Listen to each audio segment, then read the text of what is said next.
यहां से 4 कदम की दूरी पर देश का प्रधानमंत्री बैठा हुआ है, गृह मंत्री बैठा हुआ है, सारे मंत्री बैठे हुए हैं और सारे अधिकारी बैठे हुए हैं।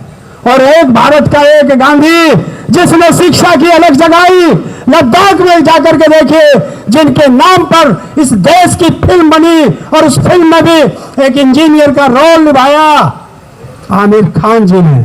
उस फिल्म का नाम है 3 इडियट। देखी है क्या आप लोगों ने? हैं?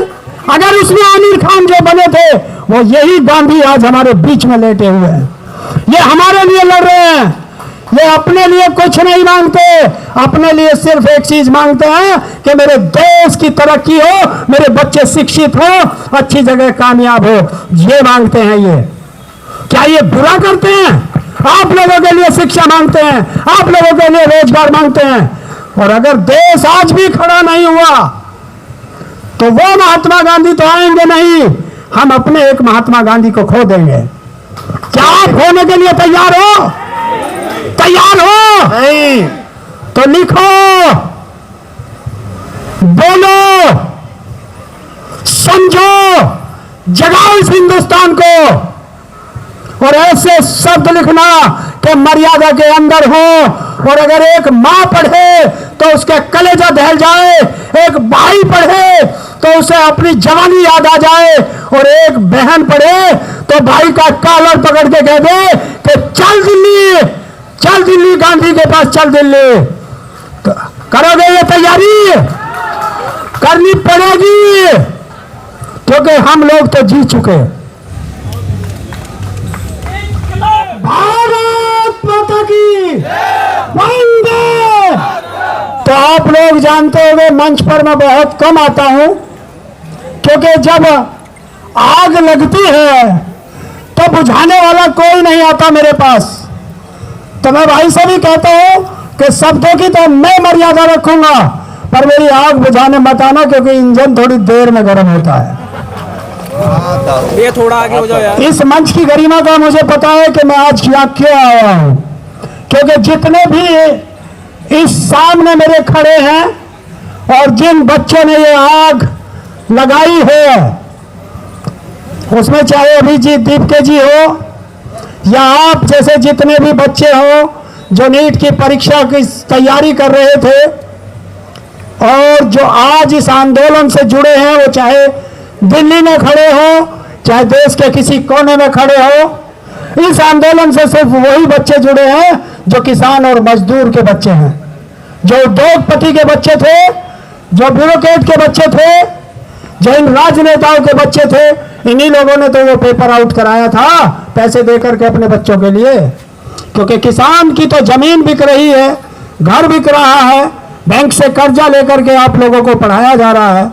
और जब पेपर लीक होता है तो उस माँ से पूछिए जिसके आंसू सूख नहीं रहे हैं, उन माँ बाप से पूछिए जिनके बच्चों ने खुदकुशी करके इस दुनिया से अलविदा कह दिया, और उस बेटी का वो खत पढ़िए कि माँ बाप से माफ़ी मांग रही है और आगे तैयारी नहीं कर सकती और वो इस दुनिया में नहीं रही। क्या कहेंगे हम लोग? कैसा सिस्टम हमने दिया है?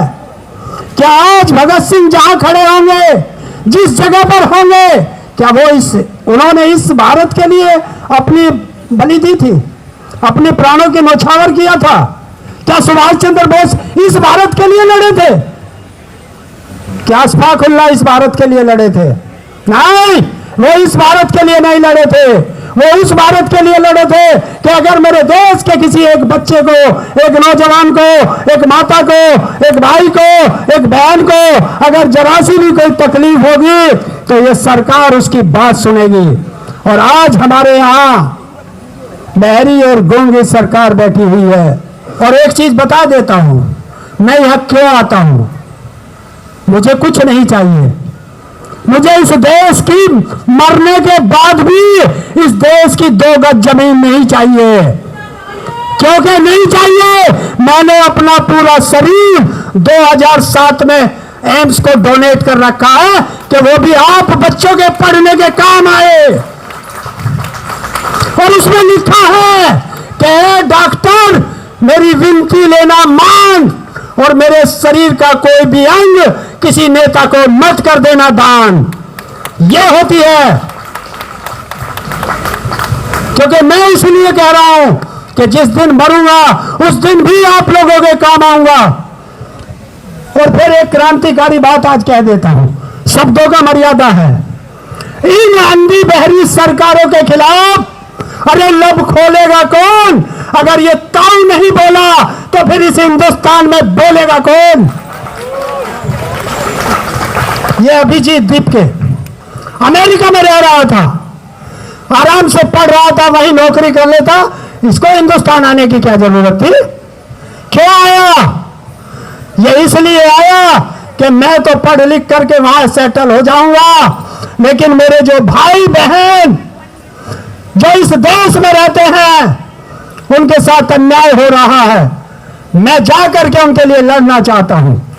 एक अच्छी पोस्ट छोड़ करके आया होगा, अच्छी नौकरी छोड़ के आया होगा, 10, 20, 50 लाख साल के तो आराम से कमा लेता, लेकिन उसे छोड़ करके तुम्हारे लिए सड़कों पर पिट रहा है, सड़कों पर घिसड़ रहा है। एक ने उसको थप्पड़ मार दिया।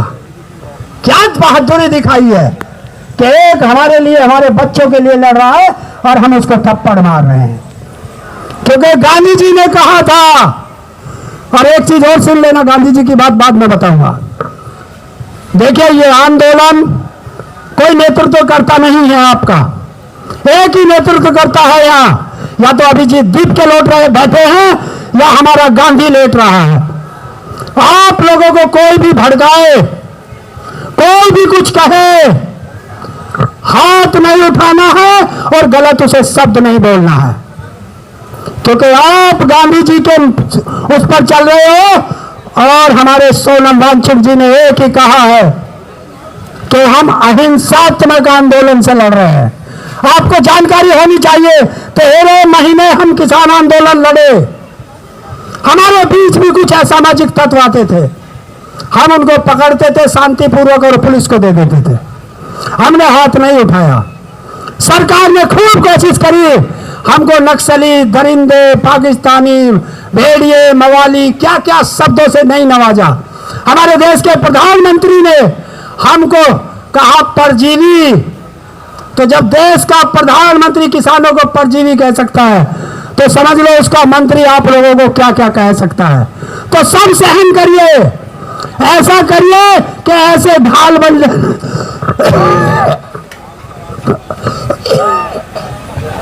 बन जाइए कि पानी यहां गिरेगा। दोस्तों, नहीं, बीमार था, हॉस्पिटल से आया था, आप लोगों के बीच रुका नहीं गया, चला आया। थोड़ी तो दिक्कत होगी लेकिन बोलूंगा, क्योंकि जब तक जीऊंगा इस देश की जनता के लिए जीऊंगा। जिस दिन मरूंगा आपके लिए ही मरूंगा, कहीं मंच पे या कहीं धरने पे मरूंगा।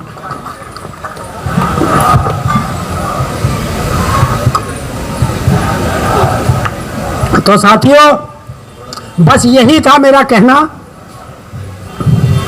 कि एक बात मेरी लेना मान, कभी संघर्ष वैसा मत करना जैसा सरकार चाहती है। ऐसा संघर्ष करना जैसा आज के हमारे गांधी सोनम वांगचुक जी कहते हैं कि अहिंसा, हाथ मत उठाना। गांधी जी ने कहा था कोई एक गाल पे मारे दूसरा गाल कर देना। और यहां इस परिसर में तो बिल्कुल मत कर देना, ये ध्यान कर लेना, क्योंकि सरकार चाहेगी कि तुम्हें उल्टा सीधा भड़काए, तुम हिंसा करो और वो हिंसा से तुम्हारा आंदोलन तोड़ दे। तो ऐसा कोई काम मत करना कि सरकार को मौका मिल जाए। अगर कोई गलत कर रहा है तो पुलिस को बताओ, क्योंकि इन पुलिस वालों के बच्चों के लिए भी लड़ाई आप ही लोग लड़ रहे हो। कोई भी परीक्षा होगी, इनके बच्चे भी उसमें ही परीक्षा देते हैं। तो ये भी आपका इतना ही ख्याल रखेंगे। बहुत बहुत धन्यवाद है साथियों, आज इतना ही। फिर किसी दिन होगी लड़ाई, तो अब की लड़ाई पूरी शेरो शायरी से होगी, क्योंकि आज मैं थोड़ा कम बोलने के मूड में आया था, एनर्जी कम है। 3 दिन पहले ही हॉस्पिटल से आया हूँ 8 दिन में, और अब एनर्जी 3 दिन में और आ जाएगी। और फिर आपके बीच जो मर्जी हो इसी मन से दौड़ूंगा और सरकारों को खुल के ललकारूंगा कि ये बच्चे हमारे हैं, छेड़ मत देना, वरना झेलेंगे नहीं। क्योंकि 5-4 लाख ट्रैक्टर भी वही हैं और इस दिल्ली के चारों तरफ किसान भी वही है, क्योंकि ये हमारे बच्चे हैं। बहुत बहुत धन्यवाद।